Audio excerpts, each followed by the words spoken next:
Bismillahirrahmanirrahim. Alhamdulillah Rabbil Alamin. Wassalatu wassalamu ala asyrafil mursalin Sayyidina Muhammad wa ala alihi wa sahbihi ajma'in. Amma ba'd. Bapak sangat yang kami hormati,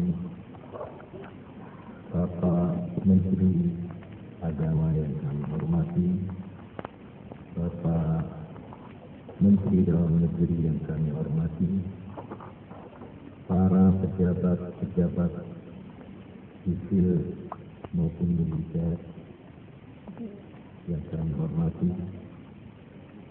para alim ulama, hadirin sekalian yang kami hormati, ayyadakumullah wa ja'ala ijtima'ana hadha ijtima'an mu'ayyadan min indillah. Para hadirin sekalian, saya dalam kedudukan sebagai rakyat Islam, pertama menyambut gembira adanya gagasan atau prakarya pertemuan silaturahim alim ulama NU se-Jawa yang kali ini kebetulan diselenggarakan oleh wilayah NU Jawa Tengah. Tentunya orang yang teliti, orang yang jeli, mungkin ada yang bertanya, mengapa justru pertemuan di Jawa ini kok diselenggarakan oleh wilayah Jawa Tengah? Malahan PBNU pun ikut termasuk yang diundang. Jadi saya ini kehadiran sebagai PBNU yang diundang dalam pertemuan ini. Tetapi sekaligus, sekalipun bahasanya itu sambutan, tapi maunya apa yang dimaksud juga minta, ya katakanlah petunjuk dari Bapak, sebagai Bapak terhadap ya omongannya. Memang saya mengerti dalam pikiran yang demikian itu, oleh karena kita sudah dididik untuk berpikir secara rasional, secara protokoler, secara organisatorik, ya segala macam pandangan yang menimbulkan pandangan dan penilaian yang khusus. Tetapi perlu saya ingatkan bahwa di kalangan alim ulama, khususnya Nahdlatul Ulama, ini sudah lama timbul satu, katakanlah satu kebudayaan atau ya sudah menjadi kebiasaan, atau sebutlah sudah menjadi perwataan, yaitu yang disebut husnul tasawuf, adanya saling pengertian yang baik, yang ciri-cirinya itu tidak terlalu, ya katakan tidak terlalu formalistis, tidak terlalu bersifat resmi-resmian, tidak terlalu birokratis, walaupun ya asal ekspektasinya baik. Nah ini yang disebut husnul niyah. Jadi di samping husnul tafahum ini berkembang di kalangan ulama. Ajaran husnul niyyah, tekad yang baik. Dan ada lagi yang disebut husnul dzan, baik sangka. Jadi saya pikir ya adanya pertemuan silaturahim ini, sekalipun mungkin ada yang baik dari kalangan Nahdlatul Ulama sebagai organisasi ataupun dari pihak luar timbul pertanyaan. Yang mudah-mudahan pertanyaan itu cukup sampai pertanyaan saja, ya. Para hadirin sekalian, memang alim ulama pada umumnya itu dididik oleh lingkungannya, oleh masyarakatnya untuk bersikap terbuka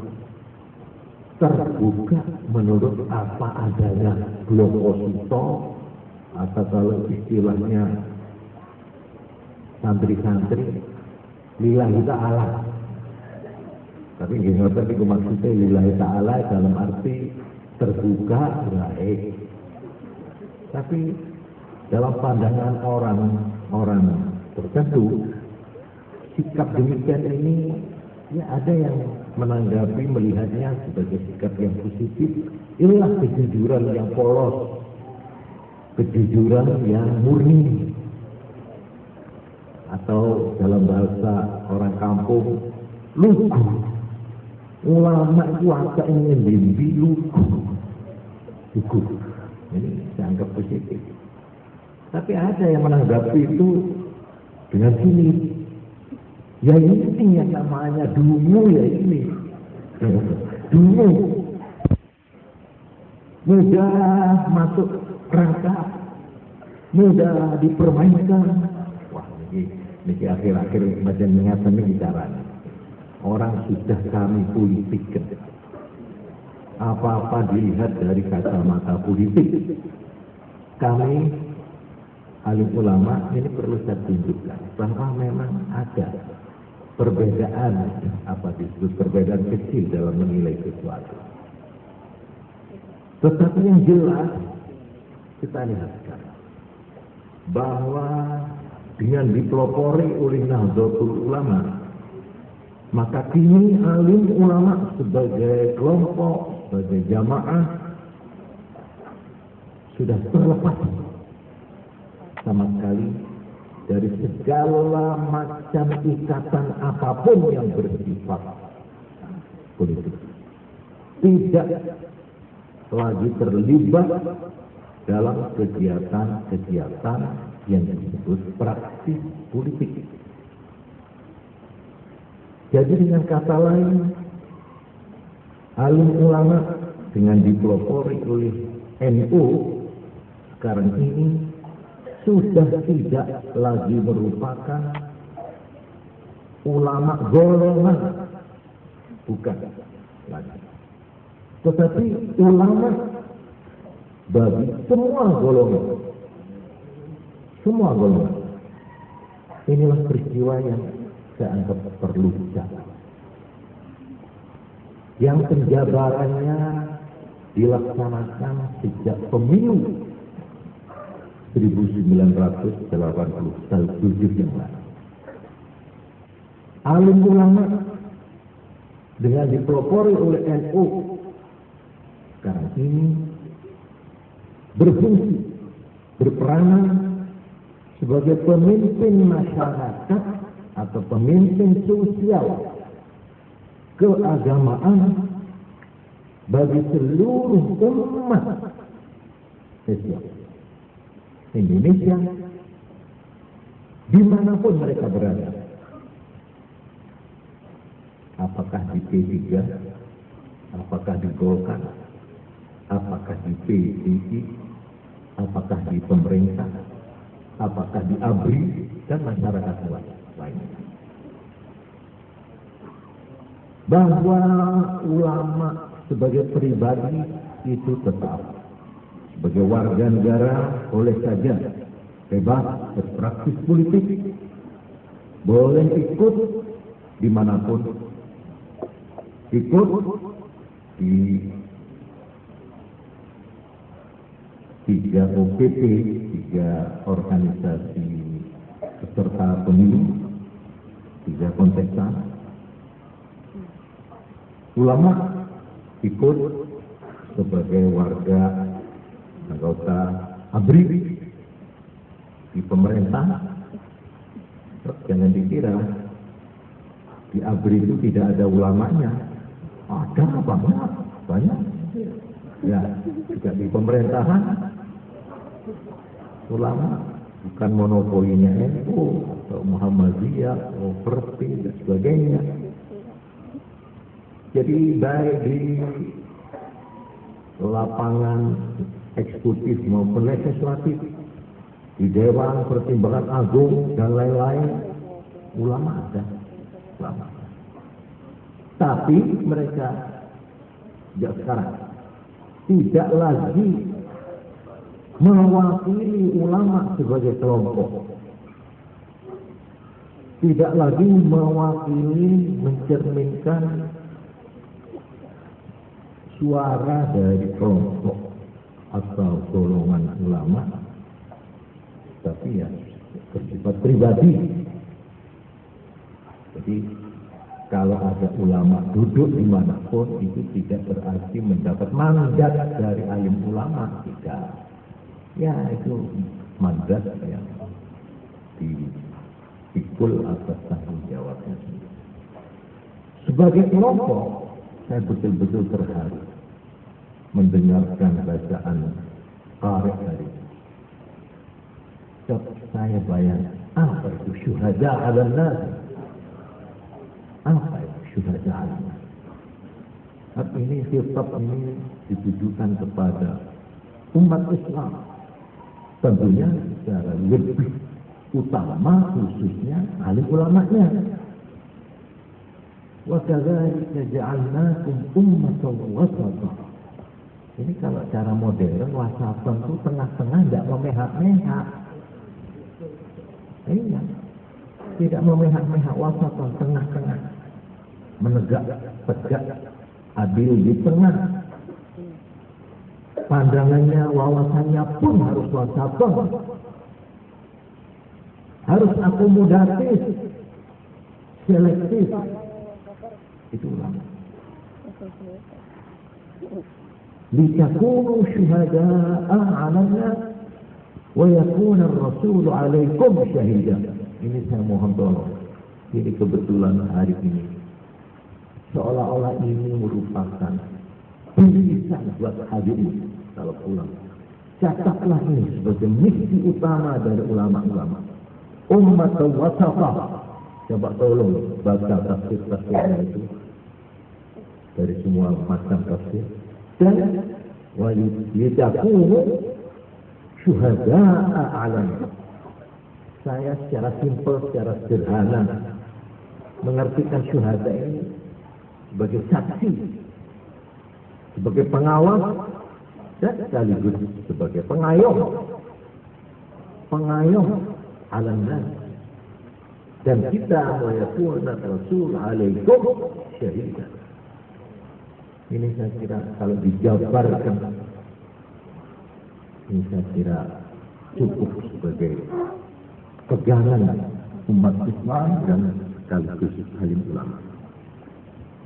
Atau dalam bahasa modern, syuhada ini bisa kita artikan sebagai kekuatan moral politik atau moral force, kekuatan moral yang memelihara dan menyuarakan suara hati nurani, menyuarakan suara kemanusiaan rakyat umum dan khususnya umat beragama, wa 'alal akhas umat Islam.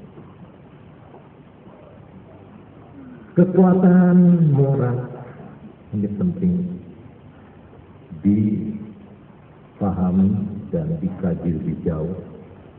Sebab saya kira kedudukan ulama ini dengan meninggalkan lapangan praktis politik itu tidak berarti kita itu sebagai ulama lalu kehabisan kerja juga. Justru kita ini mengemban beban yang lebih berat dari cuma sebagai pelaku-pelaku dalam praktis. Disinilah saya tekankan ulama sebagai golongan perlunya menjalin kerjasama yang baik dengan umara dalam artian umum, dan saya tambahkan lagi di samping itu Zu'ama termasuk intelektual, termasuk budayawan, dan termasuk pemimpin-pemimpin, tokoh-tokoh yang merasa bertanggung jawab atas bangsanya, negaranya. Tiga pasangan ini saya kira, ulama, umara, dan ulama, ini perlu dibina, dimantapkan. Sebab saya ingat sebuah peribahasa, an-nas ala dini mulukihim atau kama qala. Rakyat itu manut agama rajanya. Artinya di dalam masyarakat ini ada panutan. Idza saluha ya baik. Saluhan nas wa idza fasadan nas, yaitu ulama wal umara. Saya yakin buat masyarakat Indonesia dan masyarakat yang lain juga tiga panutan masyarakat, tiga panutan dari bangsa ini tiga ini, khususnya di Indonesia. Satu ulama, dua umara, tiga ulama. Ini kalau tiga kelompok ini ada saling pengertian, ada saling pembagian tugas, dukung-mendukung dan sebagainya, insya Allah tidak ada masa gelap di Indonesia. Insya Allah apapun, betapapun payahnya, bidang-bidang yang lain, katakanlah terjadi krisis yang hebat, tapi asal jangan krisis tiga ini. Selama tiga ini terpadu dalam kerjasama yang jujur, yang yakin, insya Allah masa depan Indonesia umumnya dan masa depan umat Islam khususnya, insya Allah cerah dan penuh optimis. Para hadirin, kehidupan politik di Indonesia khususnya ini menjadi pertaruhan. Ini menjadi amanat yang terpikul khususnya di pundak ulama. Apakah ulama sebagai ulama atau ulama sebagai kekuatan moral? Kehidupan politik harus dijaga. Jangan sampai ya kasarnya menyeleweng atau menyimpang dari nilai-nilai akhlak moral, nilai-nilai ketuhanan agama, nilai-nilai kemanusiaan, tuntutan hati nurani rakyat manusia. Pokoknya harus lurus mencerminkan aspirasi rakyat yang murni, yang sangat mendadak. Ini ulama-ulama sebagai golongan, sebagai kekuatan moral harus secara aktif berusaha dan berperan mengembangkan suasana kehidupan politik yang sehat, yang tenang, yang stabil, yang mempunyai keseimbangan yang serasi di semua bidang. Ini saya kira bukan beban yang saya kira ini beban cukup berat. Tetapi perlu dicatat bahwa peranan itu tidak dalam bentuk keterlibatan langsung alim ulama dalam permainan atau dalam kegiatan politik praktis. Nabi Muhammad sallallahu alaihi wasallam pernah bersabda, al-ulama umana'ullahi ala khalqih. Malah ada lagi yang dua-dua ini dari sahabat Anas bin Malik radhiyallahu anhu. Al-ulama umana'u ummati. Ulama adalah pengemban amanah dari Allah. Dia harus menyampaikan ajaran-ajaran Allah apa adanya, walau kana murra. Tidak boleh dirubah-rubah. Harus apa yang diperintahkan. Ini misi ulama. Dan sekaligus ulama adalah umana ummati yang mendapat amanat untuk memelihara, untuk memimpin, untuk memberikan bimbingan, pengarahan yang benar terhadap umat kita. Secara umum Nabi besar Muhammad sallallahu alaihi wasallam pernah bersabda, al-ulama masabihul ardh, pelita obor di negeri itu. Obor, pelita, penyuluh. Wa khulafaul anbiya wa warasatul anbiya. Ulama adalah pelita dari bumi.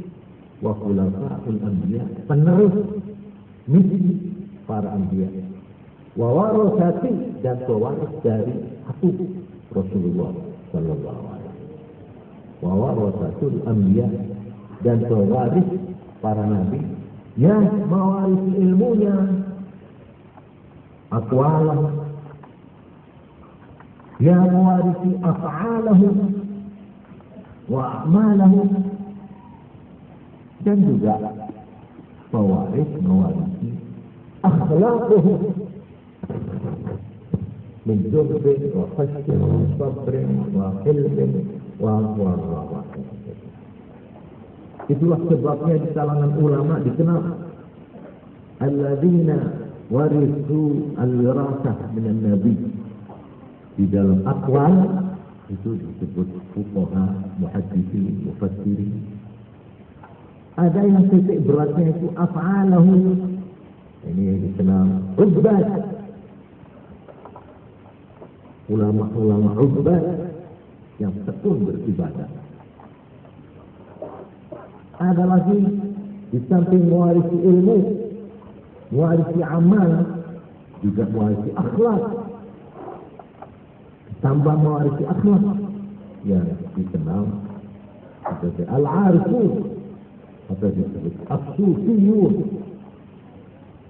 Ini adalah warasah. Para hadirin sekalian yang kami hormati, pemilu yang lalu 1987 ini memang kalau dibuka secara tuntas, ini merupakan pemilu yang lain daripada yang lain. Sebab dengan pemilu yang lalu ini sebenarnya di Indonesia ini telah dimulai titik tolak penjabaran dari satu revolusi besar, atau dengan kata lain yang lebih sederhana, dengan pemilu 87 ini telah dimulai satu perlombaan besar-besaran dari misi Orde Baru. Nah, sekarang inilah penjabarannya. Hingga saya dalam suatu kesempatan mengatakan, sejak pemilu yang lalu ibarat kereta api, maka kereta api itu sudah meninggalkan stasiun. Sehingga khususnya buat umat Islam, umumnya buat bangsa Indonesia, tidak ada alternatif lain. Ikut, silakan naik kereta api. Yang ini sudah meninggalkan stasiun, yang akan mencapai stasiun demi stasiun di hadapan Musa. Atau kalau tidak, silakan jangan ikut. Jangan kepala tanggung separuh kereta, separuh di tangan. Jangan. Kita tidak usah bermain begitu lagi, konyol nanti. Sudahlah, silakan. Ikut kereta penuhnya atau turun sepenuhnya. Ya, jalan di atas rel, panjang rel itu. Nah,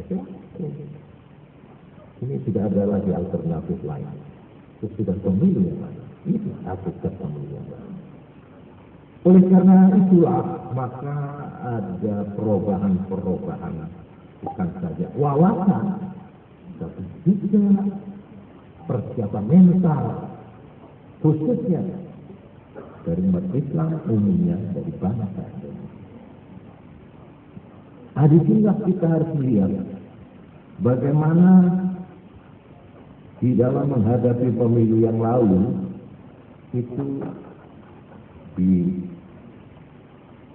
kebijaksanaan atau keputusan untuk memberikan kebebasan sepenuhnya kepada rakyat dan juga kebebasan dari anggota-anggota ormas-ormas Islam. Sebab ternyata semua ormas Islam bukan hanya NU, Muhammadiyah, MI, Muslimin Indonesia, SI, juga Persis, sama-sama membebaskan, tidak ada yang mengikat. Kamu harus memilih ini, harus memilih ini. Sepakat. Sudah. Mujma' alaih kan, muttafaqun alaih. Cuma kedengarannya kok seperti cuma NU toh. Ya tak pikir. Ya Pak, sedang NU itu ya semerambah. Jadi waktu situ ya perlu tak negorong. Ini loh saya itu. Walaupun yang paling ribut di NU. Padahal kami mawon. Sama saya orang Muhammadiyah terpisah.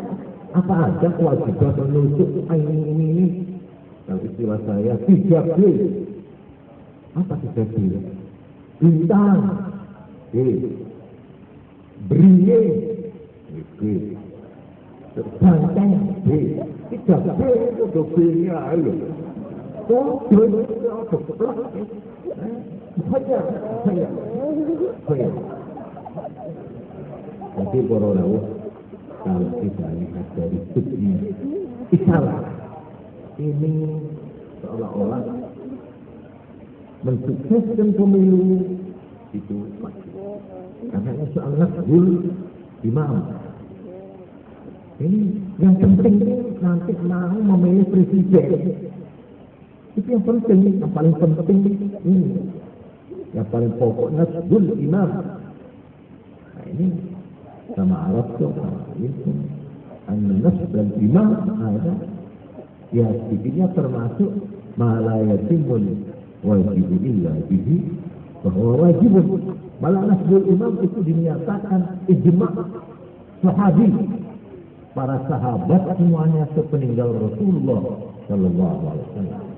Ijma', tidak satu pun yang ingkar atau yang berpendapat lain. Wajib menegakkan imam dalam arti khalifah, dalam arti kepala negara, dalam arti sekarang presiden. Ini merupakan satu. Kalau tidak, akan timbul kaos, akan timbul kaum mulia. yang tidak tertanggung, tidak terpikulkan baik dilihat dari sudut agama maupun dilihat dari sudut yang lain. Nah, bahwa memilih yang mana? Dengan adanya undang-undang nomor 3 kalau nggak salah tahun berapa 1985. Ini kalau kita mau melihat ya dengan betul-betul itu sebenarnya di sana sudah dirasakan jalan bahwa semua 3B itu sekalipun nama dan bentuknya berlain-lain, tapi dasarnya sebenarnya kalau kita mau gitu, kita melihat realitas sejak tahun 75 sejak lahirnya P3 PDI Golkar sebagai penyederhanaan partai-partai hanya tinggal 3, itu kita kalau arif dan awas waktu itu sudah tidak ada label-label atau merek-merek yang lain-lain, semua rata saja. PPP, Partai Persatuan Pembangunan, PDI, Partai Demokrasi Indonesia, Golkar. Malah ada yang lupa, PPP ini kok bukan mawi zaman selatan. Kenapa tidak disebut Partai Pembangunan Islam? Itu sebenarnya mulai sejak itu label itu sudah mulai diturunkan. Yang ada tinggal di dalam anggaran dasar saja. Dan anggaran dasar ini pun setelah pemilu ini berakhir.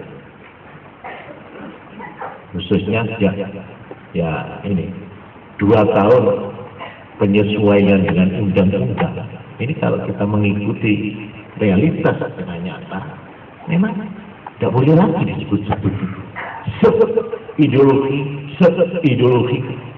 Tidak ada partai Islam, tidak ada partai Kristen, tidak ada Katolik, tidak ada Hindu, tidak ada Marxis, tidak ada sosialis, tidak ada Marxis, apalagi kalau Marxis. Tantangan besar kalau itu. Ya. Jadi sudah tidak ada. Sudah tidak ada. Ini dalam teori, dalam prinsip. Ini sebenarnya hakikat kenyataan itulah. Oh, bahwa ini kadang-kadang sok di ini kembangan begini, ya itu katakan saja itu biasa. Apalagi kalau dijadikan kampanye, ya sudah itu lumrah saja, lumrah. Tapi hakikatnya kenyataan begini. Setuju tidak setuju ini sudah menjadi undang-undang. Berarti ini sudah menjadi putusan negara. Di sini sudah berlaku ati Allah wa ati Rasul wa ulil amri minkum. Ini sudah sekarang tidak ada pilihan lain. Jadi para hadirin, dari sudut fikih, saya pernah baca, umpama pemerintah negara ini sudah menetapkan orang supaya puasa 3 hari sebelum istisqa. Itu kan cuma sunat poso 3 dino sak durunge sholat istisqa.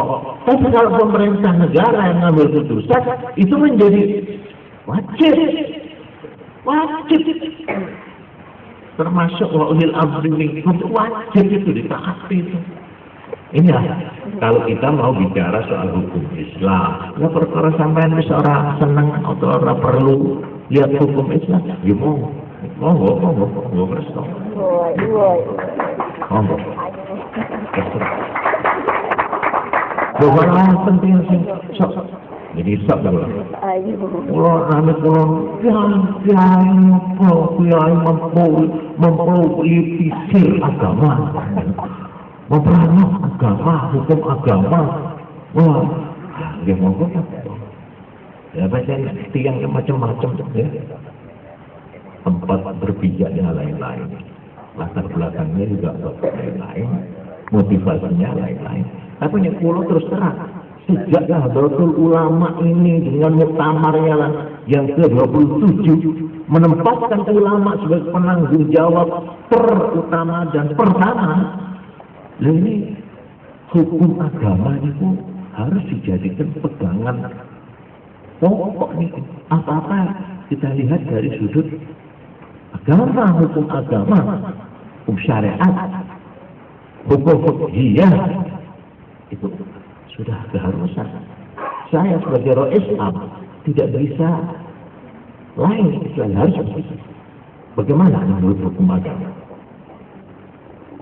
Para hadirin, kalau kita lihat dari sudut ini, dari sudut hukum agama, jadi kebebasan memilih itu sebenarnya amrun mubah, perkara yang mubah. Jadi mubah lidatihi mubah. Ya wujudnya boleh saja. Loh, ini ulama-ulama NU itu bertanggung jawab. Wakal memutuskan di muktamar memberi kebebasan kepada warga NU untuk menyalurkan aspirasi politiknya dimanapun saja. Tak ngotot keputusan ini ya. Loh, saya bilang kalau ada orang yang ingin merubah ini, kalau orang saya kira kurang tepat.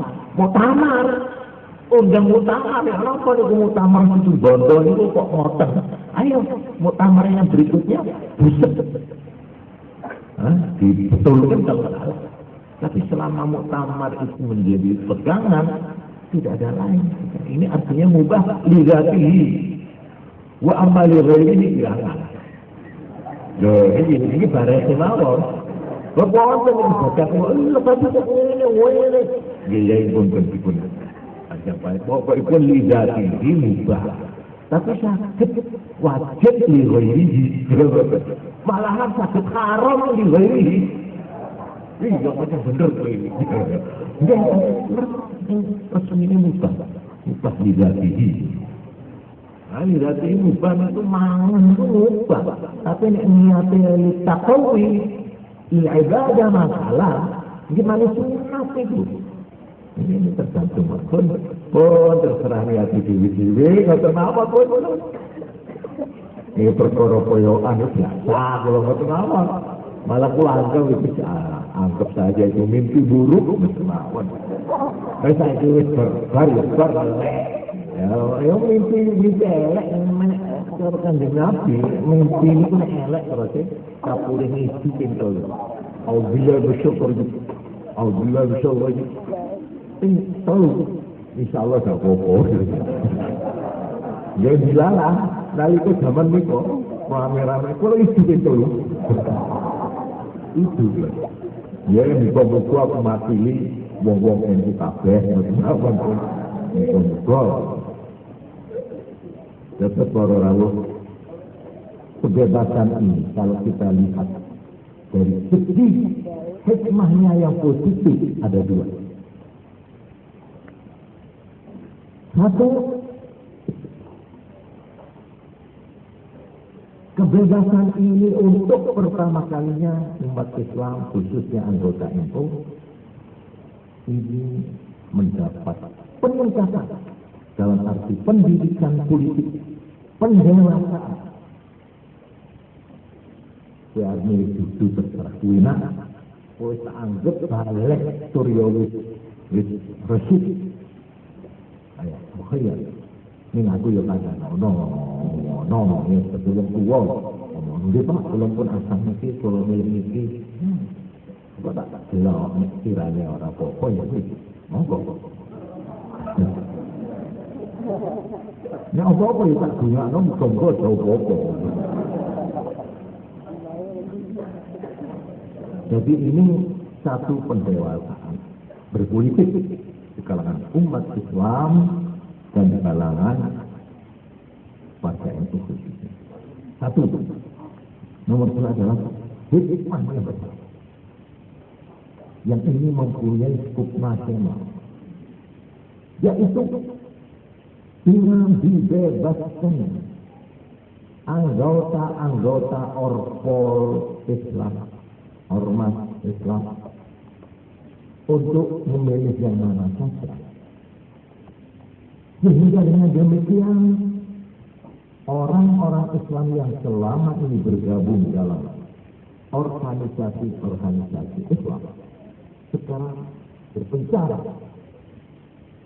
Ada Golkar, ada PDI, ada P3.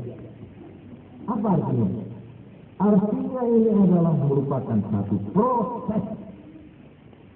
proses integrasi, proses penyatuan diri dari umat Islam yang kemarin berkelompok di satu tempat, di organisasi Islam, sekarang menyatukan diri dalam penyatuan nasional Indonesia, dalam perjuangan bangsa ini. Atau dengan kata lain, sekarang tidak ada lagi golongan Islam yang eksklusif, yang menyendiri, yang berada di luar pagar. Orang menyatu menjadi satu di dalam kancahnya perjuangan bangsa. Ini satu hikmah yang harus kita catat. Para hadirin, ini pengertian ini membawa pengertian berikut, yaitu tentang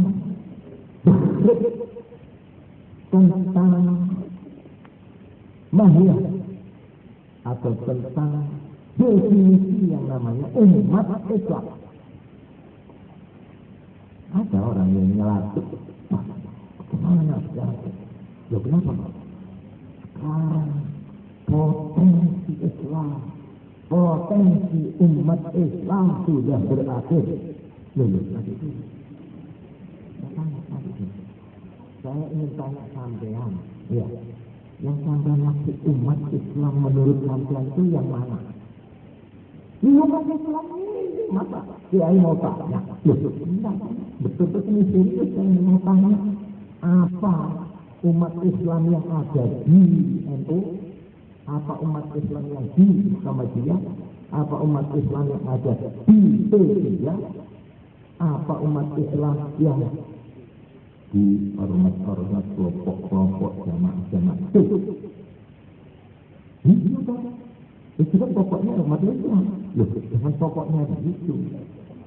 Kenapa? Gini, pertanyaan saya itu oleh karena menurut kenyataan, ini fakta. Waktu kita bisnis mengerek perjuangan atas nama umat Islam, kelompok Islam, jamaah Islam. Ini kenyataan. Ini terlepas dari penilaian pro dan kontra, tapi kenyataan. Zaman tahun 55 pemilihan pertama itu menunjukkan perolehan yang namanya kelompok Islam ini itu di total general hasilnya pemilu waktu itu 43%. 43%. Dan berikutnya pemilu seterusnya itu Indonesia belum pernah mencapai 50% perolehannya dari seluruh jumlah pemilih. Padahal selama ini kita sudah sepakat dan juga orang luar mengatakan bahwa bangsa Indonesia ini mayoritas adalah umat Islam. Bahwa umat Islam itu 90%-nya bangsa ini. Nah kalau memang katakan saja perolehan kita kemarin itu 43%. Padahal kita mengatakan 90. Yang sekarang 90 dikurangi 43 itu berapa sisanya? Ya, katakanlah 43 ya, kalau tidak salah. Hah? 47. Yang 47% itu gimana atau kemana? Oh iya, kan itu. Ini kenyataan ini. Lu perkara keinginan, memang keinginan. Tapi kenyataan. Jadi maksudnya ini di sini saya jelaskan. Nah, kalau yang sampai maksud umat Islam itu orang yang beriman, bersyahadat. Nah, itu betul. yaitu 90%. Dan yang 90% ini kalau sampai katakan potensinya sudah berakhir, kurang benar, kurang tepat. Loh, kok apa? Nah, saya ingat ini waktu Pak AR Abdul Razak Fakhruddin, Ketua Majelis Muhammadiyah,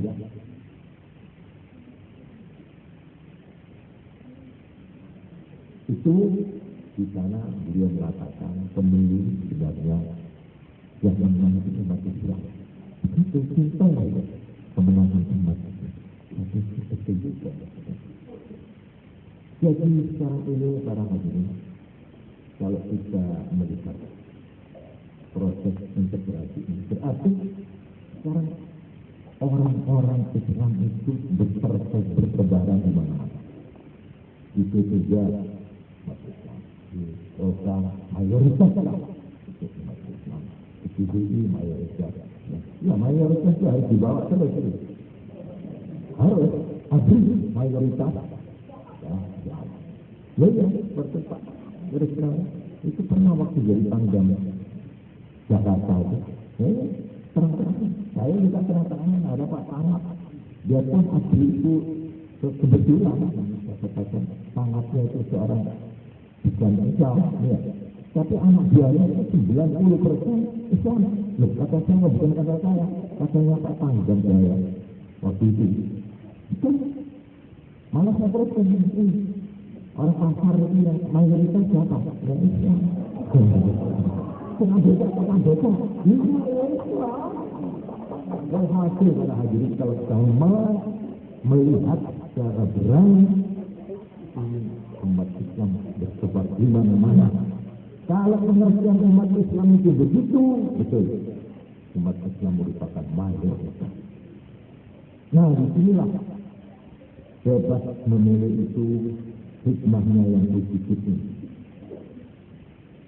Para hadirin, memang sebenarnya bebas memilih ini sebenarnya ini bukan saja bebas dalam arti tidak dibelenggu, tidak didikte berlawanan dengan kemauan atau pertimbangan sendiri.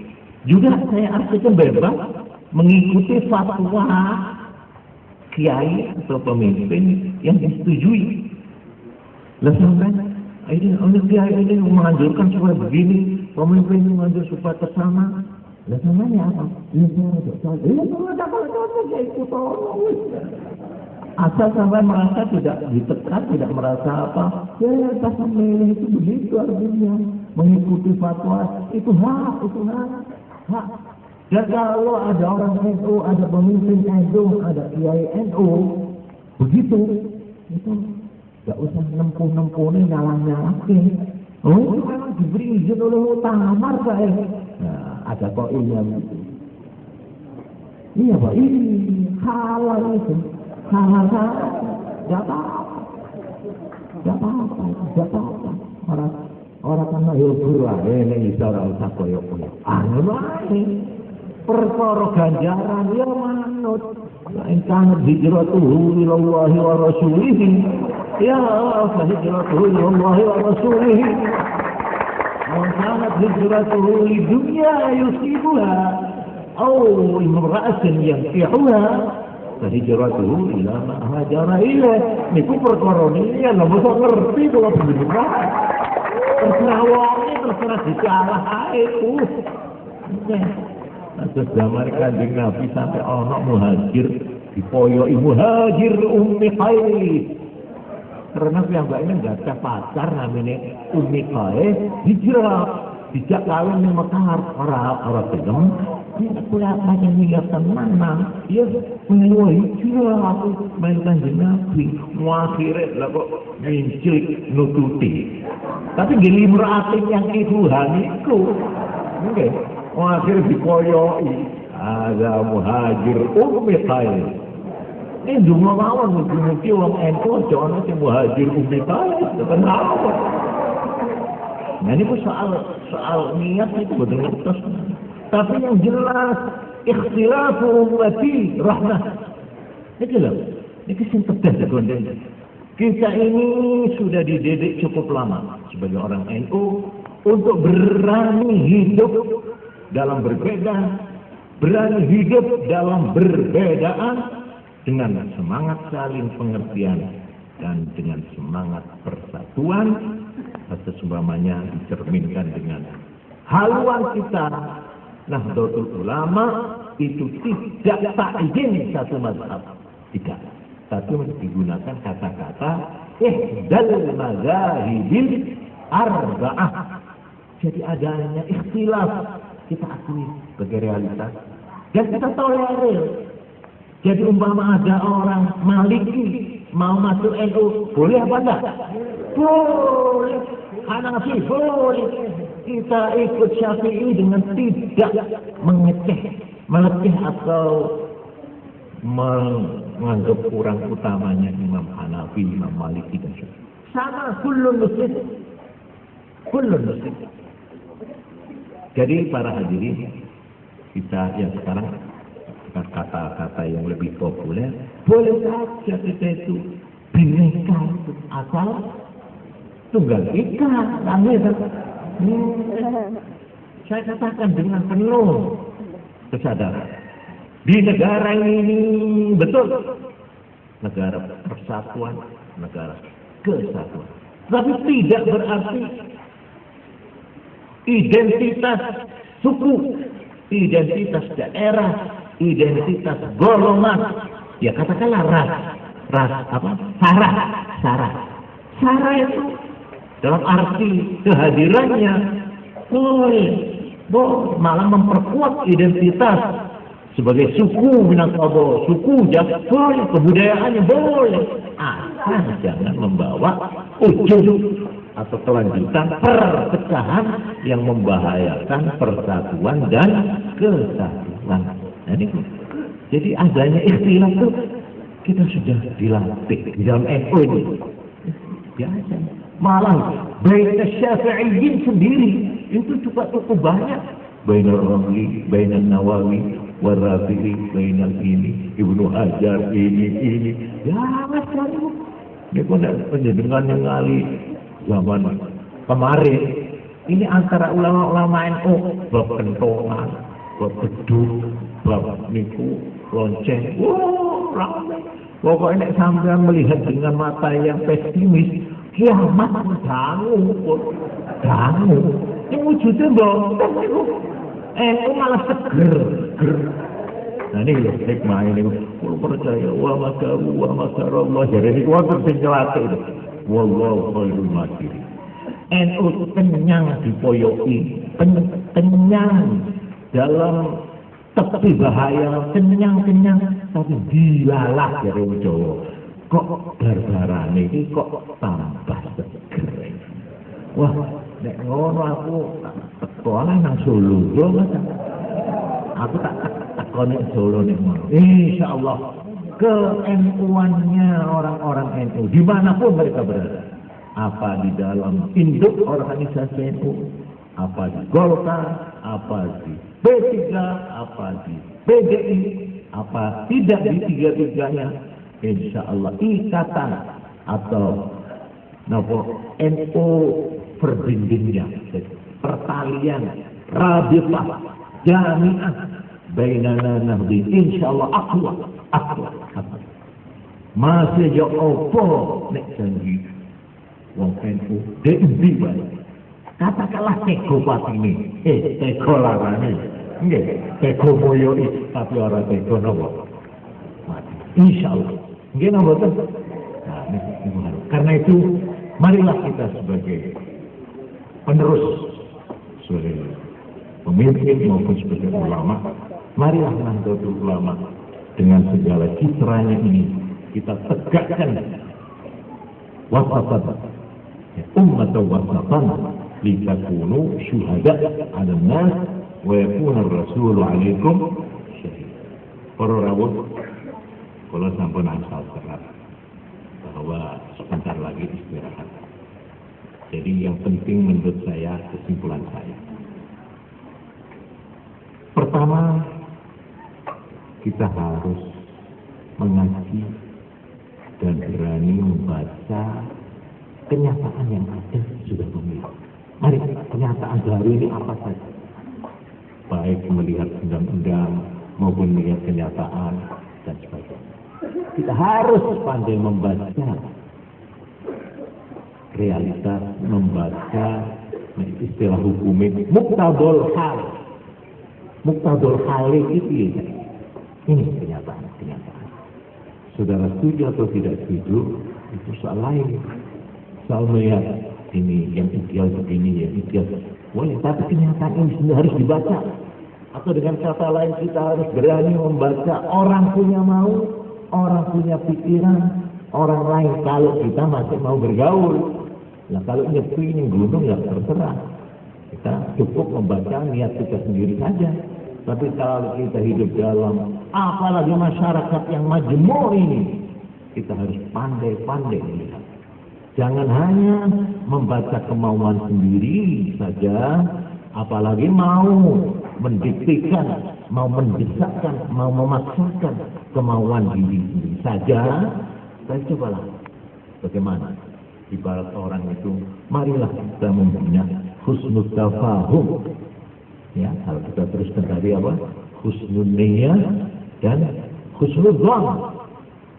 Ya, itu perlu. Memang berat. Wah, tapi pokoknya Pak jangan usah, bukan usah. Dia tetap waspada itu. Tapi dalam arti bergaul itu tegas.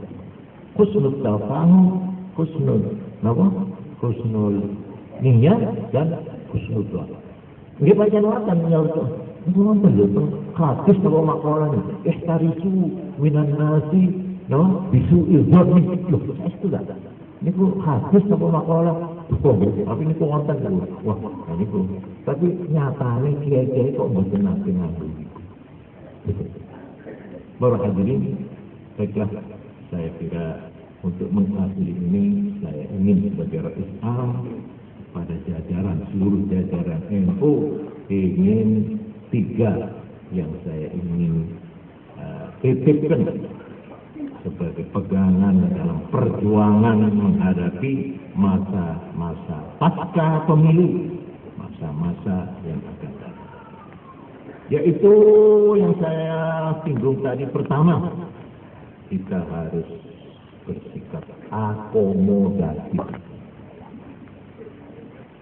Dalam arti menampung aspirasi dan berani serta cermat melihat realitas atau kenyataan-kenyataan yang ada di sekeliling kita. Ada apa?